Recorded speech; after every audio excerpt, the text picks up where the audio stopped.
binmeyenin böyle sevdiği, binenin daha çok sevdiği bir araba. Değil mi? Bozulma riski çok düşük. Bozulduğu zaman da neden olduğu belli. Aynadan gördüğün zaman gerçekten bir güç geldiğini hissedebiliyorsun yani. Arabada yapılan her şey tam bir mühendislik.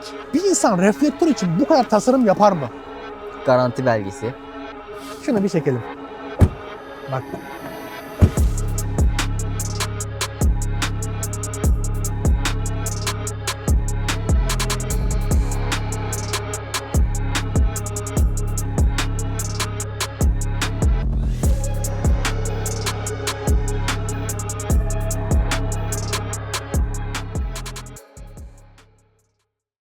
Arkadaşlar merhaba, Drive Masters'a hepiniz hoş geldiniz. Bugünkü konuğumuz Mercedes'in otomobillere taviz vermediği, mühendisinden taviz vermediği yıllara döndük.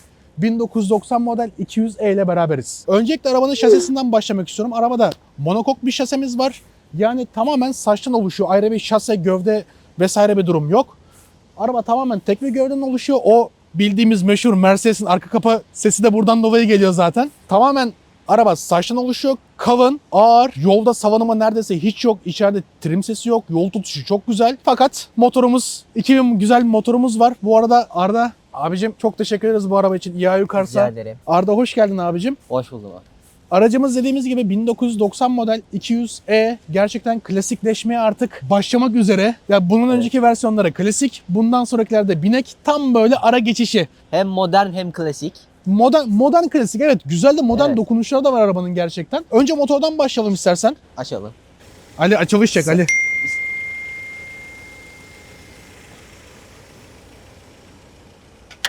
İşte bu be. Ya özlediğimiz bu ya.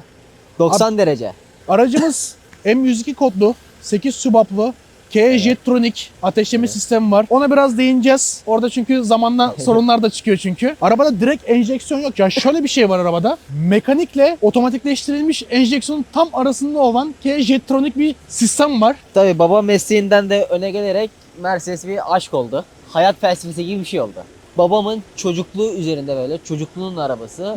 Binmeyenin böyle sevdiği, binenin daha çok sevdiği bir araba. Değil mi? Evet. Bir de 200'lerde çok güzel. Hani motor mekanik olarak gerçekten çok dayanıklı.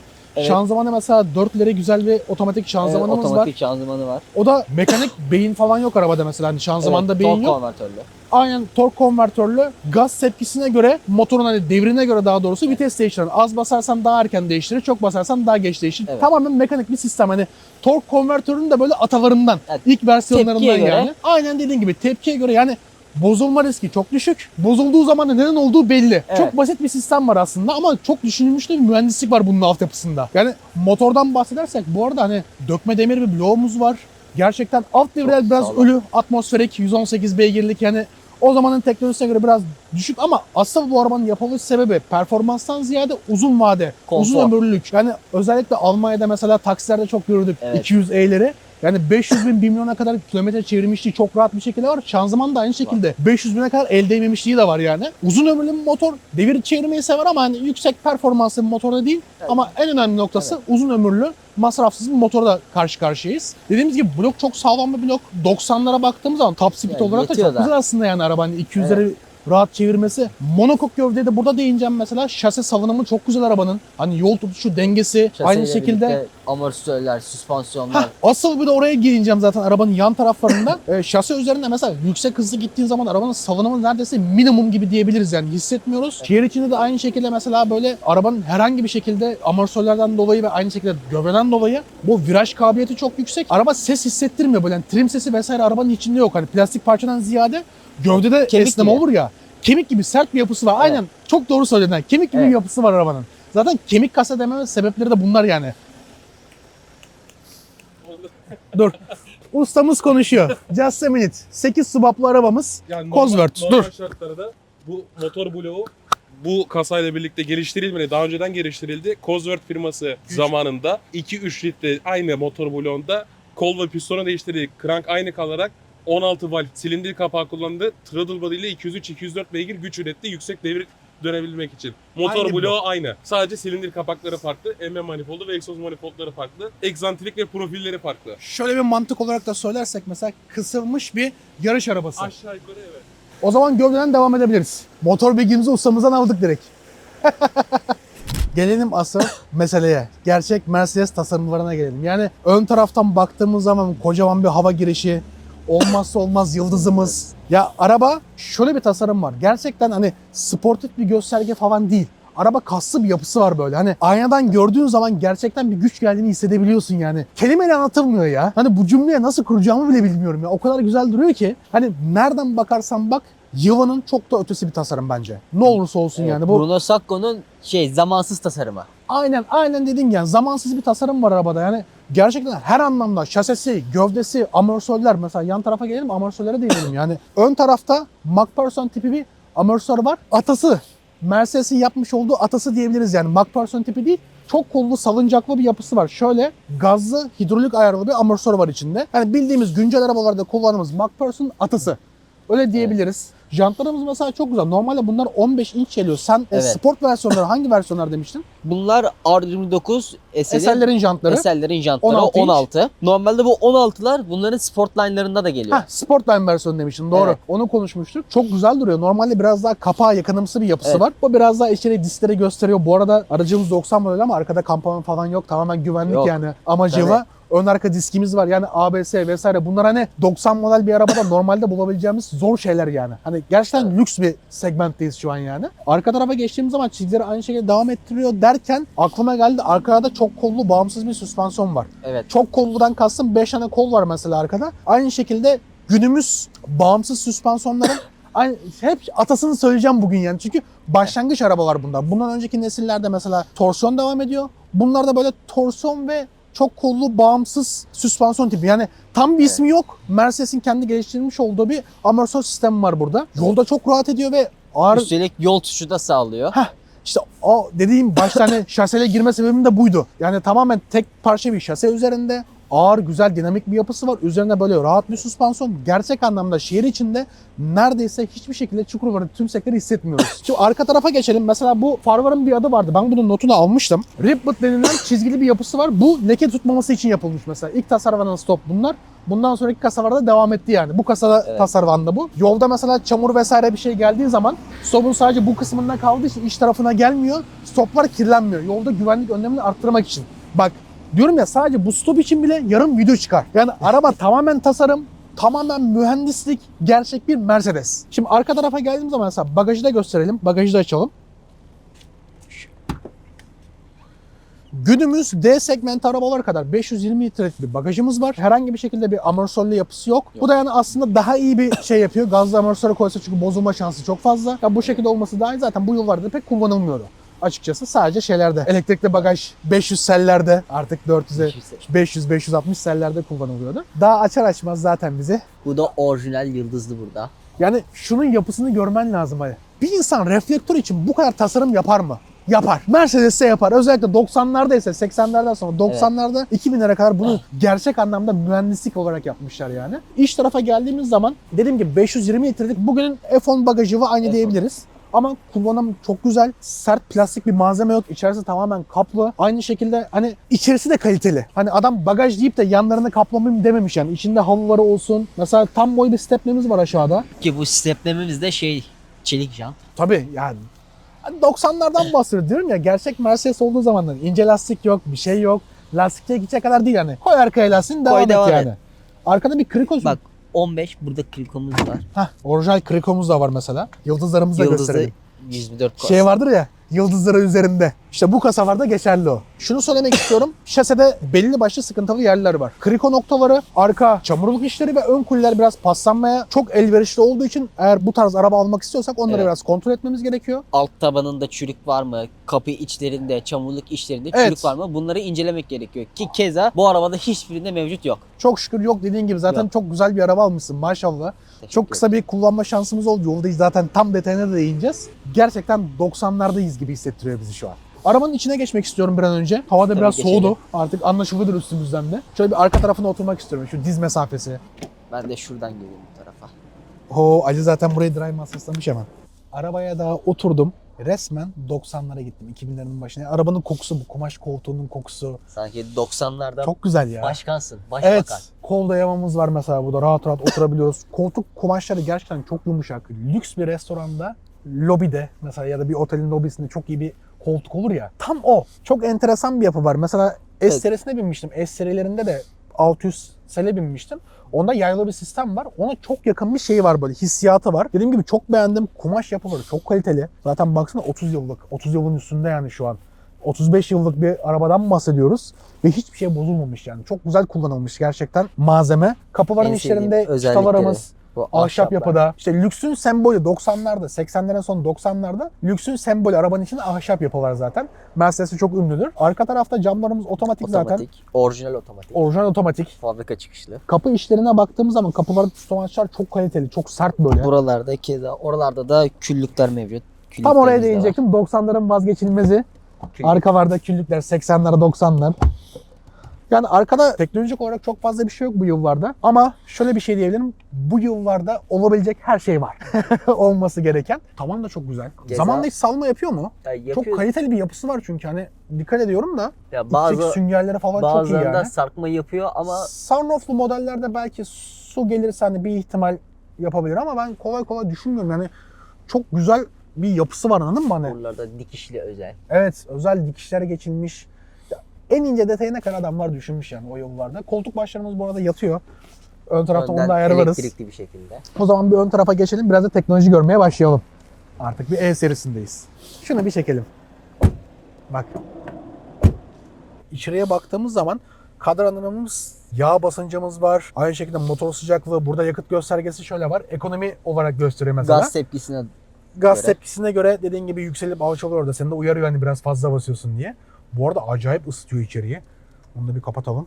Ya içeriye geldiğim zaman vitesimiz mesela zaten alışkın olduğumuz yani yaklaşık bir 10 seneden daha fazla Mercedes'in kullandığı bir vites yapısı var. Normalde bunlarda şey oluyor. PRN, D2 ve B oluyor. B yokuş aşağı olmak için bunda ama Da- E ve S var.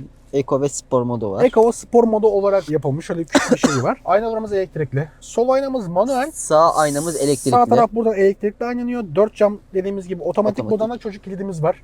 Evet, burada Camlar balans için. ayarımız var. Ön arkaya ses dağılımı.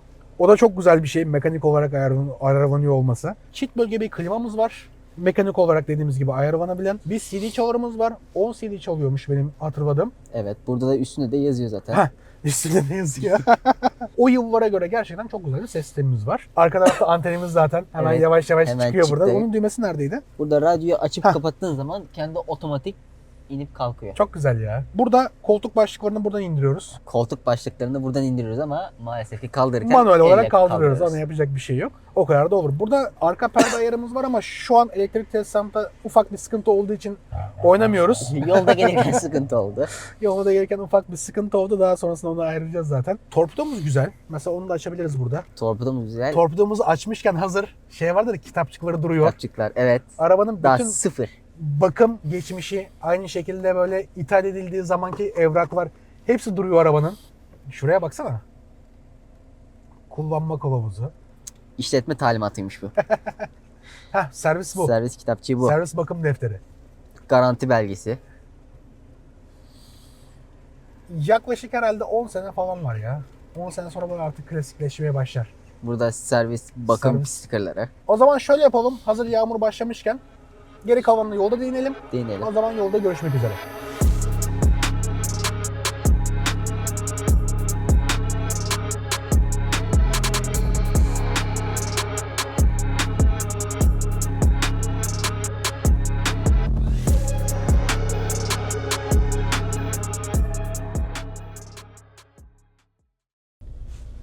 İlk izlenim olarak söylüyorum.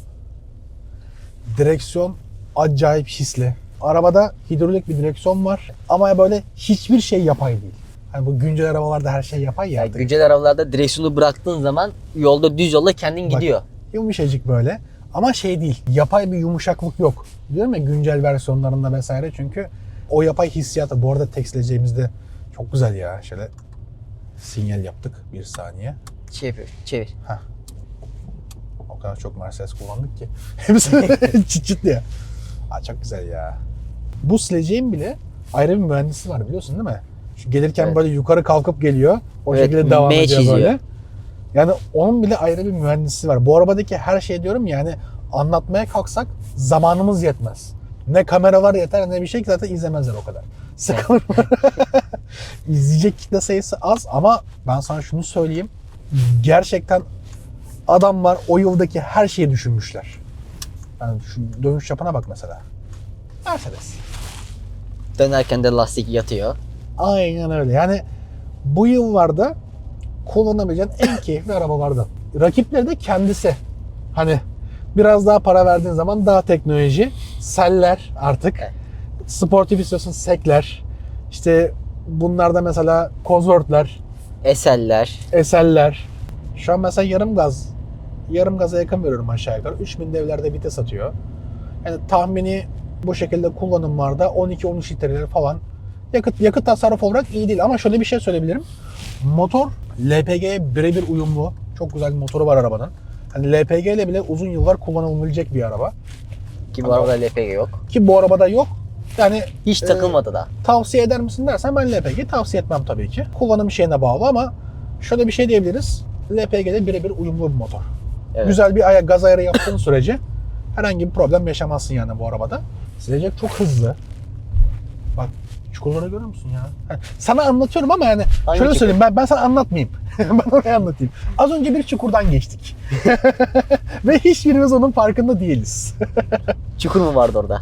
Hani sana yanlış anlatıyorum ya. Bu arabayı sana nasıl anlatabilirim ben? Anlatamam yani. Sen zaten yaşıyorsun. Yani diyorum ya o kadar konforlu gidiyorum ki şey gibi hissediyorum kendime. Pamuklar üzerinde böyle. Baksana yani geçtiğimiz yol var mesela. Bak çukurlu hepsi bunların. Mesela o çukurda böbrek taşı düşürürdü. Bizim bununla geç var ya üf. Çukurun sana bütün geçmişini anlatırdı araba. Çıkacaksın uzun yola. Sabitleyeceksin arabayı 120'ye 130'a. Rahat rahat seyahat edeceksin. Sabitlesin derken bu arabada hız sabitlememiz yok, el gazımız. Hı hı. El gazı olanları var. Bunda yok maalesef. Çok güzel bir detaya girdim. Mesela dedin ki abi dedin burada mesela bizim de çift öyle klimamız var ama burada 8 tuş olan versiyonları Evet, falan var bu demiştin. 3 tuş. 8 tuş olanlar yatay 5. Bu arada klimamız var. Evet, onu da klimamız söyleyelim. var. Aktif çalışıyor. Hı hı.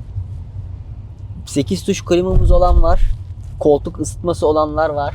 Ne ayarları var peki yani ekstra tuşlarda ne farkı var mesela klima ayarları olarak? Mesela burada Koltuk ısıtma falan mı geliyor mesela? 8 tuşta mesela bunda böyle analog bu. Düğmeli, çevirmeli. Ha, anladım. Çevirmeli değil de tuşlu basmalı oluyor 8 Anladım. tuşlarda. Güzel. Burada koltuk ısıtması olan versiyonları var. Hı hı. Keza bu kış ülkelerinde mesela Rusya, İsveç oralara özel üretilmiş burada Webasto'lu versiyonları var. Webasto'lu versiyonlara bir de Recaro koltuklu olanlar da var Evet, galiba. Recaro koltukları olan da var Hı hı. ki Recaro koltukları olan özellikle 500E ve E500'lerde oluyor. Yüksek motor hacimli biraz daha hani Evet, daha lüks spor versiyonlarında, versiyonlar. spor versiyonlarında dediğim gibi bu daha çok konfor odaklı. Zaten şeyde kullanılanlar da bunlar. Hani o dediğim taksilerde uzun kilometre çevirenler falan da hep 200E serileri. Zaten bunda 95'ten sonra galiba direkt E200'e döndü. Evet, makyajlı Enjeksiyonlu sisteme. Ondan sonra da M111 zaten kodlu motor. şeylere başladı. Bizim W210'lara geçtikten sonra artık 210 namı mekanikte kedi gözleri. Evet, kedi gözü. Öküz gözü de deniyordu bizde onlara. Onlara geçildiğinde artık biraz daha işin içerisine teknolojide daha fazla girmeye başladı tabii. Tabii, onun Son için böyle de- tam mekanikler. ya onda opsiyonları daha çok çoğalttılar. Komple elektrikli aynalar var onlarda. Katlanıyor, ediyor. Koltuk ısıtması, soğutması. Koltuk ısıtma, soğutmalı. Onlarda da aynı şey ama. Spor versiyonlarında falan hani soğutma muhabbeti. Genelde ben hep ısıtmalı görmüştüm çünkü. E200'lerde işte dizellerinde, kompresörlerinde vesaire genelde sadece ısıtma oluyor ama elektrikli koltuklar da var bunlarda. Elektrik koltuklu olan versiyonları da var. Hafızalı koltuk olanları da var. Sürücü tarafında mı çift miydi onlarda? Bu kasa için konuşuyorum. Değişiyor. O, aldığın opsiyona göre değişiyor. Mesela Hmm. sağ taraf elektrikli, sol taraf hafızalı elektrikli de oluyor. İki Anladım. kademeli hafızası oluyor. Hı hı. İki tarafı hafızalı olan da oluyor. Ben 210 ve üzeri hakimim aslında arabalara. O yüzden senden çok destek aldım bugün yani. Çok teşekkür ederim. Rica ederim. ne Hani demek. ben sana soruyorum, sen bana cevaplıyorsun resmen. O şekilde dediğim gibi opsiyonları çok fazla bol olan bir arabadan bahsediyoruz bu.